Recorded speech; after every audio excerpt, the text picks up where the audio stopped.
Welcome. In front of me is a Motorola Moto G10, and today I'll show you a couple tweaks and tricks you can do on this phone. So starting off, we're going to begin with the dark theme, which can be enabled by just pulling down the notification panel and finding the dark theme toggle. Tap on it, and there we go. We are now in the dark mode. Now this mode will extend over to basically all the Google default apps, so messages, dialer, browser, settings, stuff like that will basically all be in dark mode, while apps that you download from Play Store might not be supported, so just keep that in mind. Now moving on to the next option, it's going to be the attentive display, which basically keeps the screen on whenever you're looking at it. So let's first find it. So again, let's go into the settings, and from here we're going to go into the display section and stop on advanced and find the attentive display, which there we go. Check it on, allow while using up, and turn on, and there we go. And basically what it will do is use the front camera to detect if you're looking at the device or not, and if it detects that you are looking at it, it will keep the screen light up as long as you look at it. The moment you lay the phone, for instance move it away like so, it will wait or not wait, but for instance start the countdown that it's set to. So what is it, like a minute or so before the display starts to fall asleep, and well, then it's just gonna lock the device as normally. Now moving on to the next option, it's gonna be live caption. Now this option I understand might not be for everybody, but for the people that will find a use for it, it probably will be a really nice feature. So basically what it does is listens to whatever sounds are on the device and then gives you captions for it.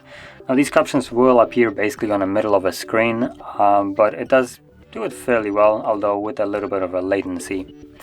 Now to actually enable this, let's go again into the settings, but this time around we're gonna go to accessibility and find the live captions. There we go, live caption, and simply turn it on. Got it.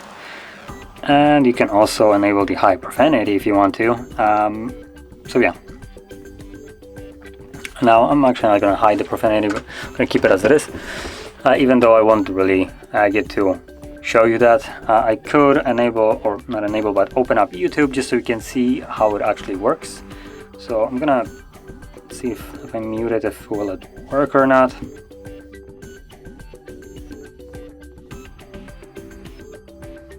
So you can already see it just popped up.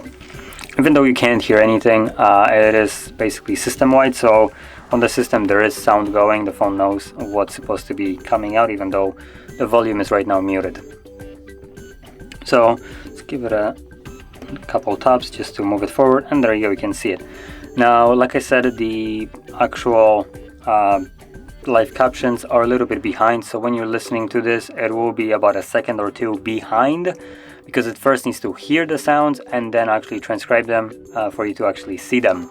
So it does take a little bit. Now additionally also, on top of that, it will use a little bit more battery when it's enabled, because it does need to basically constantly listen to what's happening in the background and try to give you that captions right here.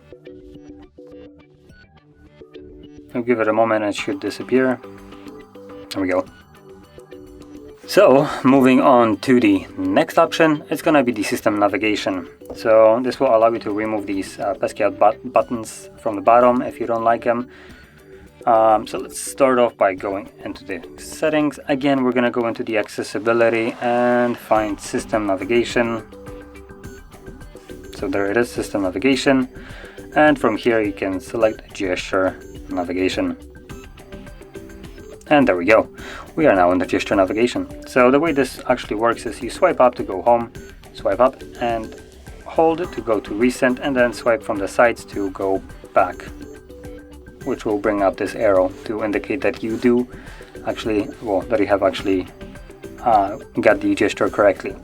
Now, additionally, if you have never used this, you might have a little bit of a problem with it. If you do, I can give you a little bit of a pointer on how to use this so it works basically flawlessly. So when it comes down to the back gesture with the swipe up, you don't want to try to grab this bar. What you want to do is basically swipe your finger from off the screen. So as you can see, I'm not even on the screen right now. And basically you swipe up, off of it, onto it. And that will ensure that you basically always have the gesture correctly. Now moving on to the last option that I wanted to show, it's just going to be the simple remove animation. Now again, this might not be for everybody, but some people will most certainly find use for it.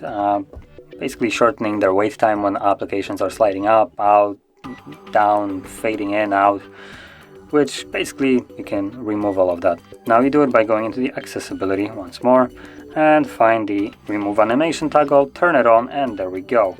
And now as you can see, certain animations are completely instant. So as an example, going into recent instantly appears, going into nap instantly appears, so yeah. But that being said, this will conclude all the tweaks and tricks I want to share. And if you found this very helpful, don't forget to hit like, subscribe, and thanks for watching.